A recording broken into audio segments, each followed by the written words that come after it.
नमस्कार साथियों, स्वागत है आप सभी का आपके अपने YouTube channel exam with Ashok में। आशा करते हैं कि आप लोग स्वस्थ होंगे और अपनी तैयारी को बहुत बढ़िया से कर रहे होंगे। जैसा कि एग्जाम की डेट तो आ ही गई है, तो तैयारी भी शुरू ही कर दिए होंगे। तो आज का जो मेरा सेशन है, बिना देरी किए हम स्टार्ट करते हैं, जिसमें हम मैथ्स PYQ लिए हैं, जिसमें आपके 20 नंबर यहाँ से बन जाएंगे। बहुत ही जल्द मेरी एक साइंस की भी चैप्टर वाइज सीरीज स्टार्ट होगी, प्लस क्वेश्चन भी रहेंगे PYQ साइंस के। तो आप उससे भी आप कर लेंगे 10 नंबर की, आपको मैथ्स और CDP की उसकी साइंस की पेडागोजी भी आपको देखने को मिलेगी। तो आप हमारे साथ लगातार बने रहिए, मैं आपका 60 नंबर का मैं काम पूरा करके आपके साथ छोड़ूंगा, ठीक है ना। तो अगर इस सीरीज को कर लेने से देखिए क्या है ना, कि आप जब भी किसी किसी एग्जाम की प्रिपरेशन करते हैं तो आपको बार बार चीज़ों को पढ़ना पड़ता है। अगर नहीं पढ़ रहे हैं तो आप अपने अंदर ये हैबिट डाल लीजिए कि किसी भी चीज़ को बार बार पढ़ने की, पहली बात। दूसरी चीज़ क्या है कि जब तक आप क्वेश्चन की घर से प्रैक्टिस करके नहीं जाएंगे तब तक आपको आइडिया नहीं होगा, आता हुआ क्वेश्चन में टाइम लग जाएगा।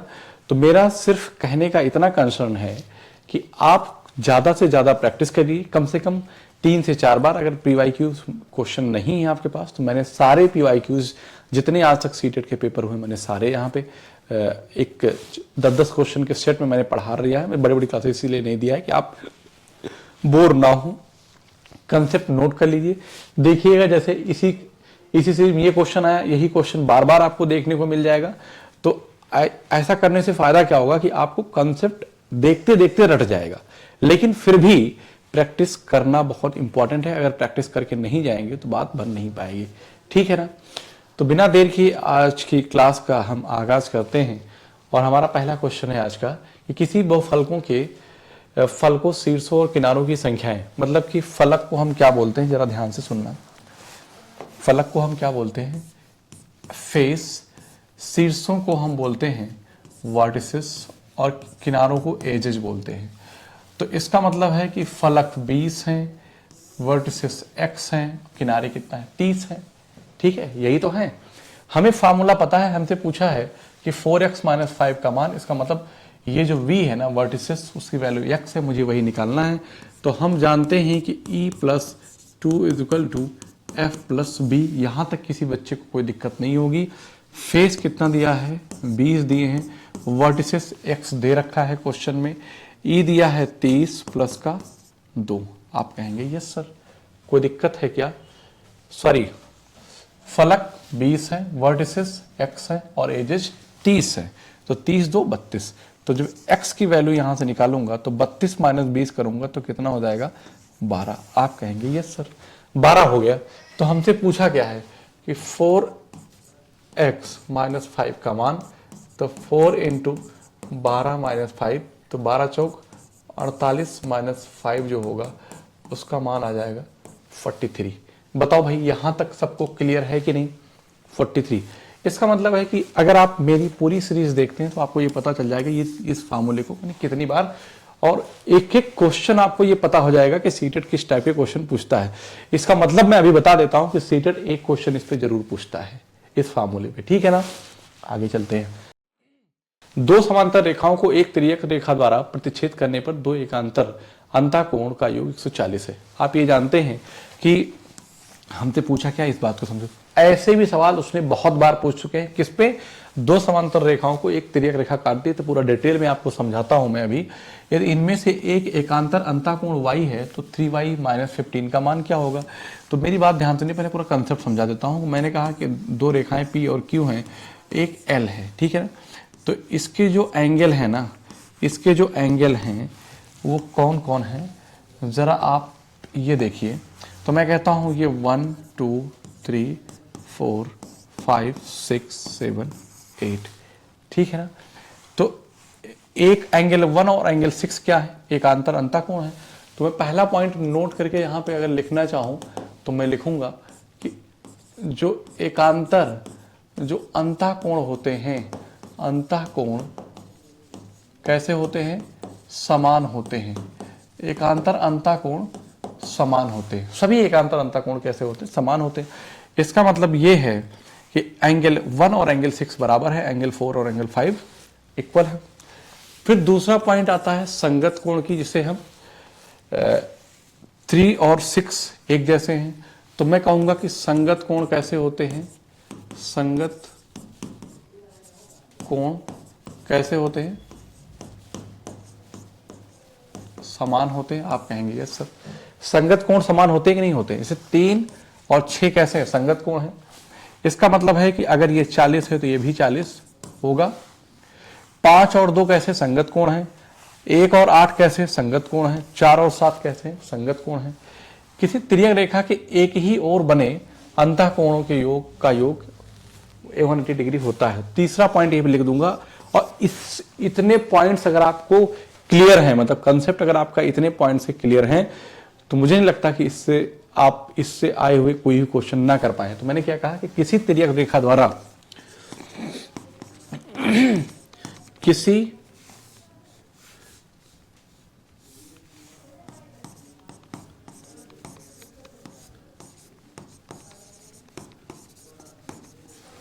किसी तिर्यक रेखा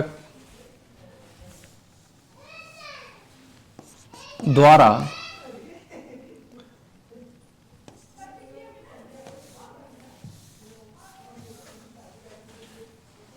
तिर्यक रेखा के एक ही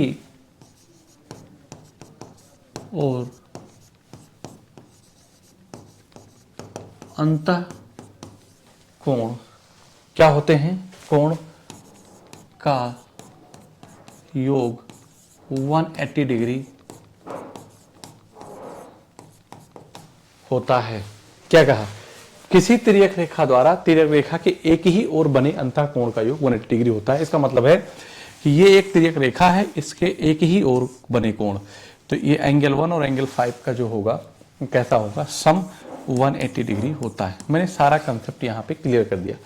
अगर आपको ये तीनों पॉइंट मेरे समझ में आ गए तो आपके इस पे जितने क्वेश्चन आएंगे आप बहुत आराम से कर पाएंगे, ठीक है ना। अब मैं यहीं पे इस क्वेश्चन को ले लेता हूं, ठीक है ना। इसको आप नोट कर लीजिए और मैं इस क्वेश्चन को लूंगा। तो मेरी बात ध्यान सुनिएगा कि दो समांतर रेखाएं इसको एक तिर्यक रेखा कट कर रही है।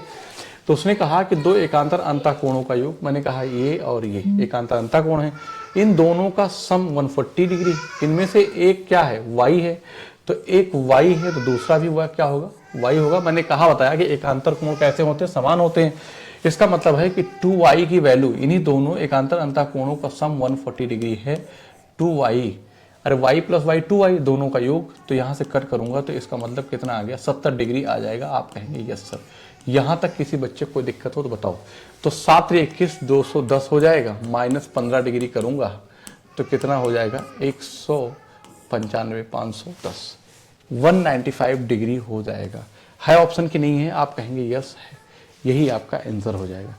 बताओ समझ में आया कि नहीं आया। तो मैंने यहाँ पे सारा कंसेप्ट बता दिया। अगर कंसेप्ट समझ में आ गया तो आप सवाल को ओरली कर पाएंगे। क्लियर है बात। अगले सवाल की तरफ आऊं तो बेटा इस क्वेश्चन की अगर हम बात करें तो क्या कहता है ये क्वेश्चन कि किसी चतुर्भुज, क्वेश्चन पहले पढ़िए आराम से फिर सवाल करते हैं, कि किसी चतुर्भुज ABCD के कोण इस प्रकार हैं कि कोण A, कोण B, कोण C, कोण D 4 5 6 3 के अनुपात में हैं, ठीक है ना। तो आपसे ना सवाल में ऑप्शन कैसा कह रहा है, क्योंकि ऑप्शन के थ्रू आपको आंसर देना है। तो ABCD एक समलंब है जिसमें AB पैरेलल BC के, चलो ठीक है। तो पहले तो ये जानो कि अगर कोई भी चतुर्भुज है उसके 4 कोण दिए हैं, 4 5 6 3 के, तो 6 4 10 5 15 3 18। तो मैं कहूंगा कि 18 जो यूनिट है ना बेटा, 18 यूनिट की वैल्यू कितना हो जाएगी, 3 तो 60 होगी। आप 3 तो 60 क्यों बोलेंगे, क्योंकि किसी भी चतुर्भुज कैसा भी हो, चतुर्भुज का मतलब है कि कोई एक ऐसी आकृति जो 4 भुजाओं से घिरी हो, मतलब कि a figure is bounded by 4 sides, उसे हम क्या बोलेंगे, क्वाड्रिलेटरल बोलेंगे, अर्थात चतुर्भुज बोलेंगे, ठीक है ना। तो 18 दूना 36, आप यहां से कहेंगे 20 हो गया। तो एक यूनिट की वैल्यू क्या आ गई, 20 आ गई। अगर मैं कहता हूं चतुर्भुज में तो एंगल A है, एंगल B है, एंगल C और एंगल D है। तो कोण कितने बनेंगे, तो इनके अनुपात जो है वो 4 5 6 और 3। ये बात तो आप मन में भी कर सकते हो, लेकिन पेपर में आपको ये मन में ही करना है, ठीक है ना। हम तो यहाँ आपको समझा रहे हैं, मेरी बात ध्यान समझिएगा, हम तो आपको समझा रहे हैं। तो 20 चौक कितना हो जाएगा, 80 डिग्री, 20 पंचे 100 डिग्री, 2 छंग 12 120 डिग्री, और 20 23 60 डिग्री हो जाएगा। आप कहेंगे यस सर। तो 120 100 220 और 80 300 और क्या हो जाएगा, 60 हो जाएगा, अर्थात 360 बनेगा। आप कहेंगे यस सर।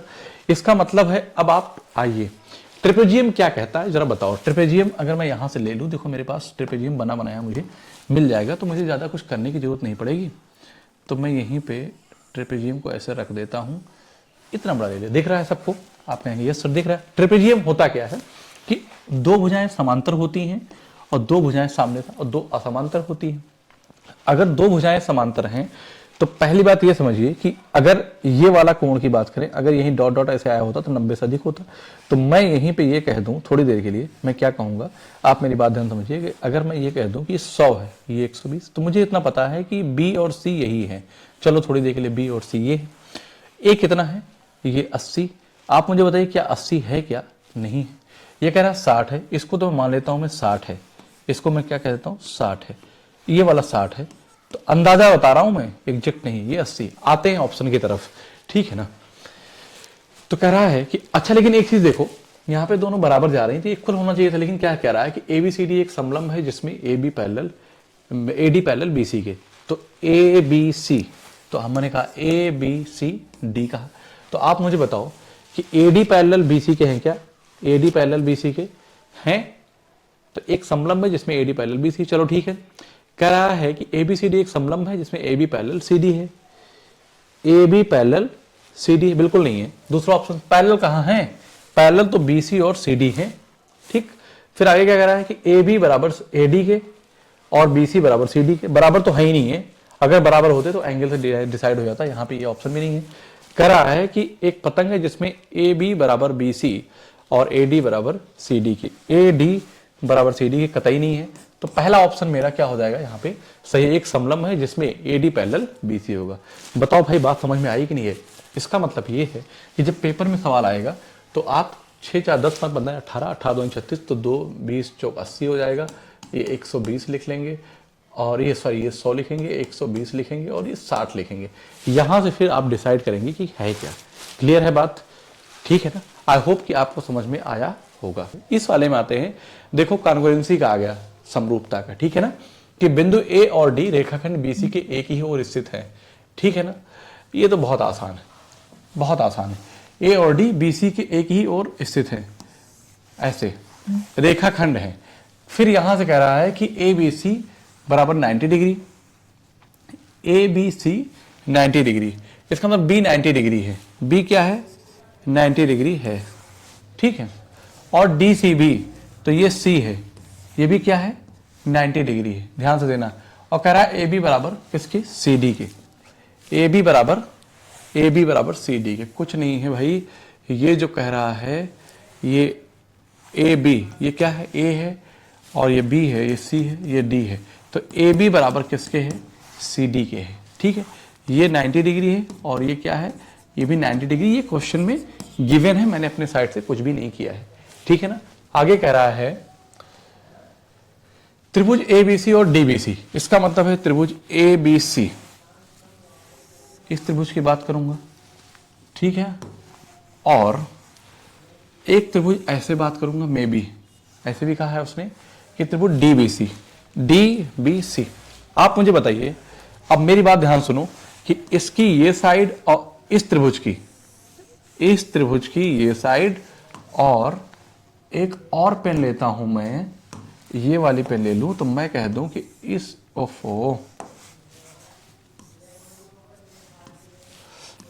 त्रिभुज का ये साइड, इस त्रिभुज, तो ये दोनों बराबर हैं। आप कहेंगे यस, ये कोण बराबर है, ठीक है। और इसका ये कोण, इस त्रिभुज का, त्रिभुज एबीसी का ये कोण, और त्रिभुज डीबीसी बिल्कुल गलत। डीसीबी होता तो बात बन जाती, क्योंकि बी क्या है मेरा? 90 है। तो यहां पे कह रहा है एबीसी और डीबीसी, गलत, ये सर्वांग नहीं हो सकते, ठीक है ना। एबीसी जहां बी होगा तो आगे क्या आना चाहिए? सी आना चाहिए, क्योंकि सी क्या है? 90 डिग्री है, ये भी गलत हो गया। यहां एबीसी डीसीबी। अब देखना है क्या कह रहा है? ए बी सी, तो होना चाहिए क्या? D C B. यस है, लेकिन ये बराबर कैसे हुआ? साइड एंगल साइड से, क्योंकि दोनों के बेस इक्वल हैं। और ये क्या कह रहा है? राइट हैंड साइड से। नो, डीसीबी एबीसी, इसका मतलब है साइड एंगल साइड से क्या है? सर्वांग सम है। इसका मतलब ये वाला त्रिभुज, ठीक है ना। और ये वाला त्रिभुज जो है, ये वाला, दोनों कैसे हैं, सर्वांगसम है साइड एंगल साइड से, ठीक। तो option D is the correct answer. आगे आते हैं। भुजा 12 सेंटीमीटर वाले एक वर्ग तथा 18 सेंटीमीटर लंबाई वाले एक आयत के क्षेत्रफलों का योग 252 है, ठीक है। तब उस आयत का परिमाप क्या होगा। आयत का परिमाप होता क्या है, आप कहेंगे कि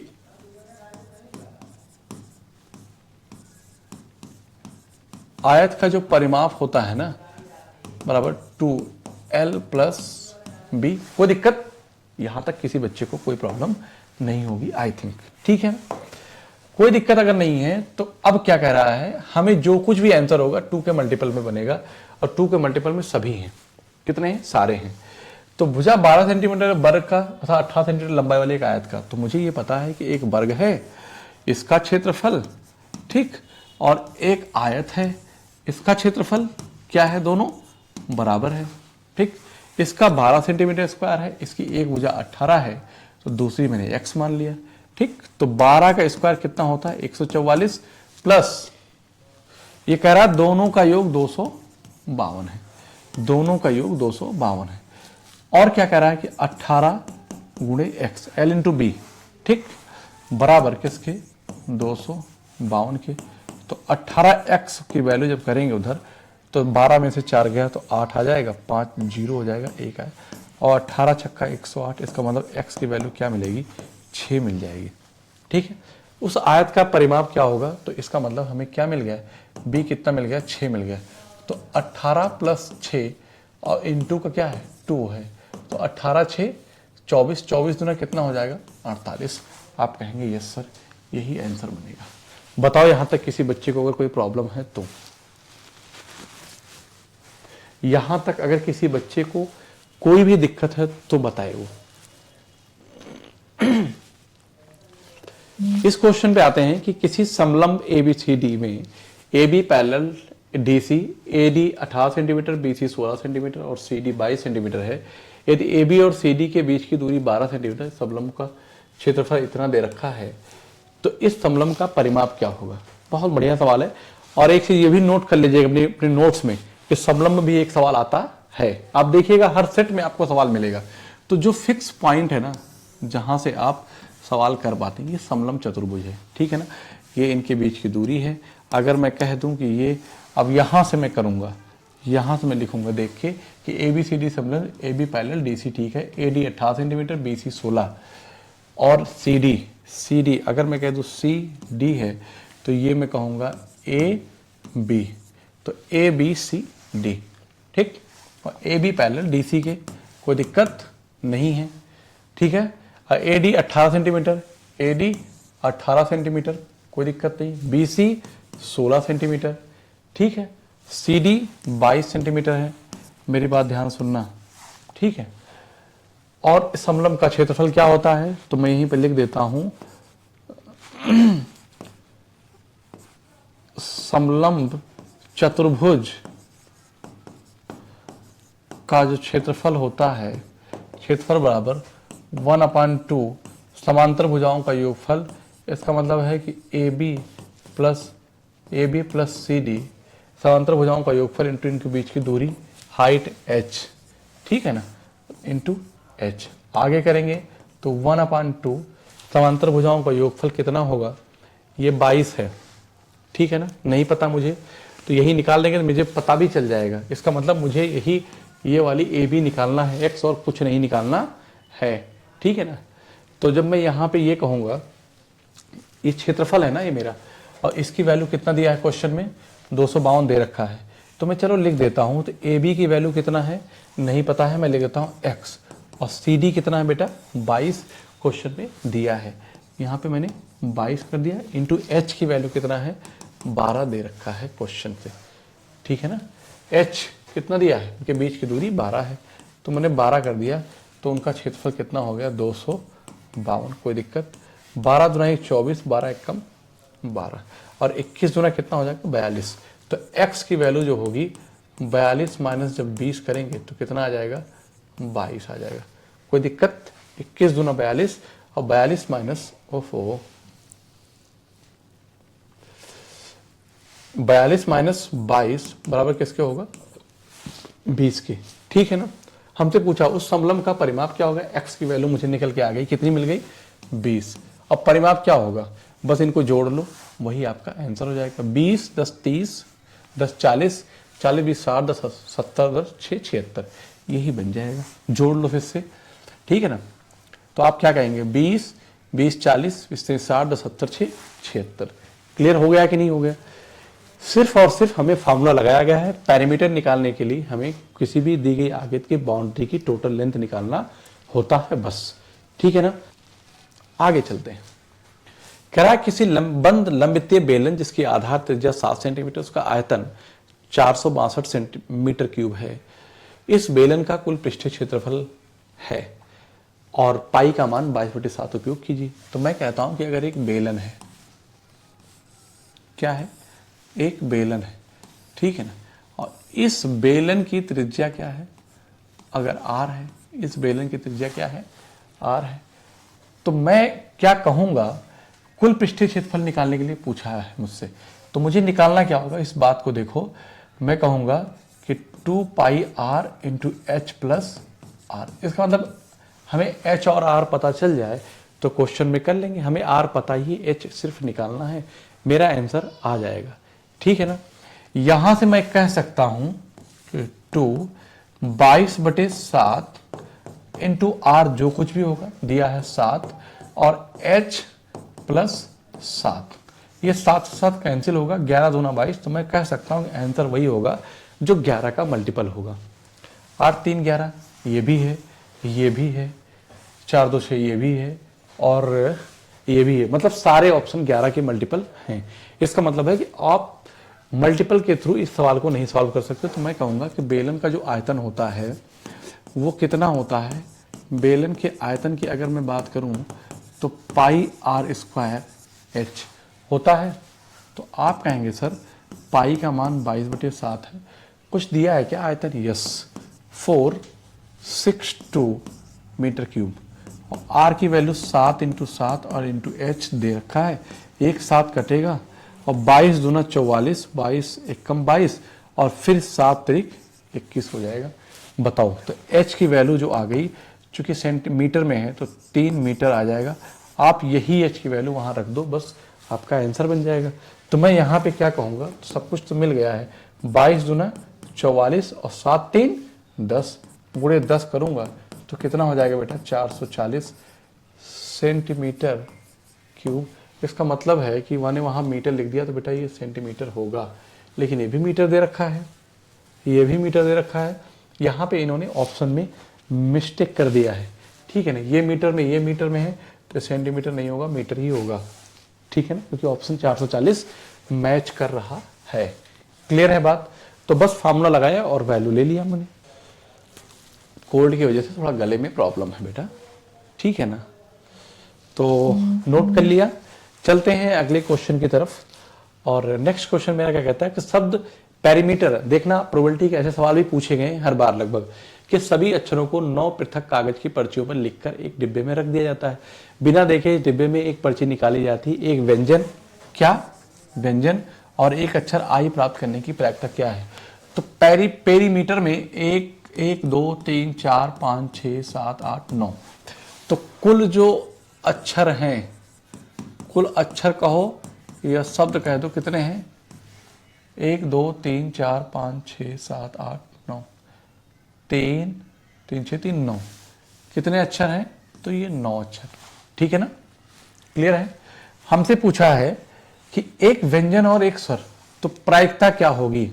तो एक व्यंजन कितने हैं बताओ? तो 1 2 वॉवेल है, ये 3 4, इसका 9 में से 4, तो 5 बटे क्या हो जाएगा? 9। और आई कितनी बार आएगा? आई कितनी बार आएगा? एक ही बार आएगा, ये मात्र एक है, तो 1/9 अंतर पूछा है, तो 4/9 हो जाएगा। है कहीं ऑप्शन में क्या? आप कहेंगे यस सर। प्रोबेबिलिटी क्या होती है बताओ? प्रोबेबिलिटी ये होती है, जैसे आप जब पासा उछालते हैं, ठीक है, मैंने कहा 2 आने की प्रायिकता क्या होगी? तो आप हो सकता है कि पासे में जो डाइस होता है, जिसे आप लूडो खेलते हैं, तो उस पासे में 1 भी आ सकता है, 2 भी आ सकता है, 3 भी आ सकता है, 4 भी आ सकता है, 5 भी आ सकता है, 6 भी आ सकता है। तो टोटल आउटकम कितने हैं? 6। लेकिन नंबर ऑफ आउटकम जो हैं वो सिर्फ और सिर्फ 1 है। वो 2 आने की प्रायिकता सिर्फ और 1 बटे कितनी है? 1 बटे 6। बताओ यहां तक अगर किसी बच्चे को दिक्कत हो तो मैं अगर प्रोबेबिलिटी का फॉर्मूला लिखूं तो मैं कहूंगा कि नंबर ऑफ आउटकम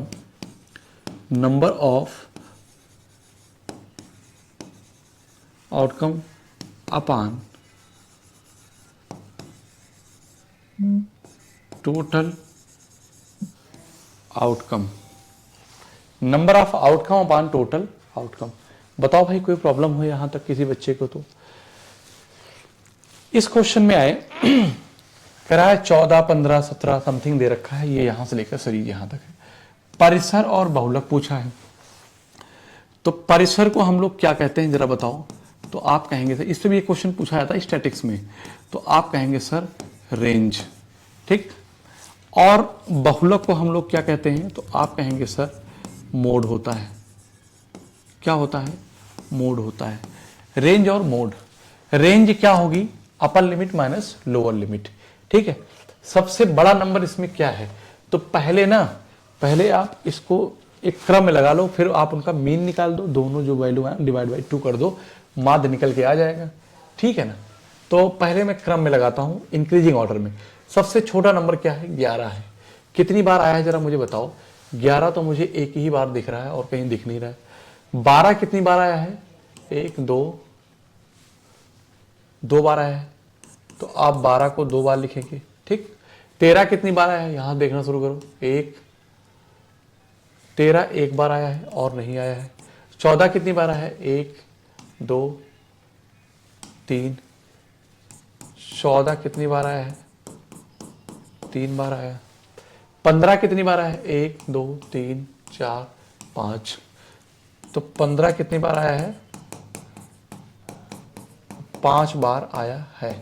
कोई दिक्कत? 16 कितनी बार आया है? 1, 2, 3, 4, ठीक। 17 कितनी बार आया है? 1, 2। 17 2 बार आया है। 18 कितनी बार आया है? आपको भी ऐसे करना है पेपर में। 18 एक ही बार आया है। कुछ बचा और क्या? यस, 19 बचा। तो आप परिसर की बात करेंगे, सबसे बड़ा और सबसे छोटा, तो 19 माइनस 11 करेंगे तो क्या आ जाएगा? 8 आ जाएगा। मोड की बात करेंगे, सबसे ज्यादा 15 कितनी बार आया? 5 बार आया है, तो यहाँ पे 15 हो जाएगा, ठीक है। इन्हीं दोनों का मुझे क्या निकालना? 8 + 15 का मुझे क्या निकालना है? मीन निकालना है। मीन अर्थात माध्य निकालना है। तो मैं क्या कहूंगा? 2 चौको 8, 2 सते 14, 7.5, 7 4 11, 11.5 हो जाएगा। ऑप्शन में है क्या? आप कहेंगे यस सर। बताओ यहां तक अगर किसी बच्चे को कोई प्रॉब्लम हो तो यहां तक आप ये देख लीजिए, बस आप कुछ नहीं, ज्यादा से ज्यादा आप 3 से 4 सेट उठा लीजिए और आप भी देख के क्वेश्चन को बता सकते हैं कि ऐसे पेपर में सवाल आते हैं, यहां से आते हैं। बहुत लिमिटेड और बहुत आसान है, ठीक है ना। 8 फलकों और 12 शीर्ष वाले किसी बहुफलकों के कितने किनारे होते हैं? कितने किनारे होते हैं? तो अभी मैंने बताया कि E+2 = F+ का B, ठीक। 8 फलक, फेस कितने हैं? 8। 12 शीर्ष प्लस 12, किनारे कितने होते हैं? तो E+2 बराबर, तो जब इधर जाएगा तो ये 12 8 20 - 2 करेंगे, 20 - 2 करेंगे कितना आ जाएगा? 18। ऑप्शन में है क्या? यस।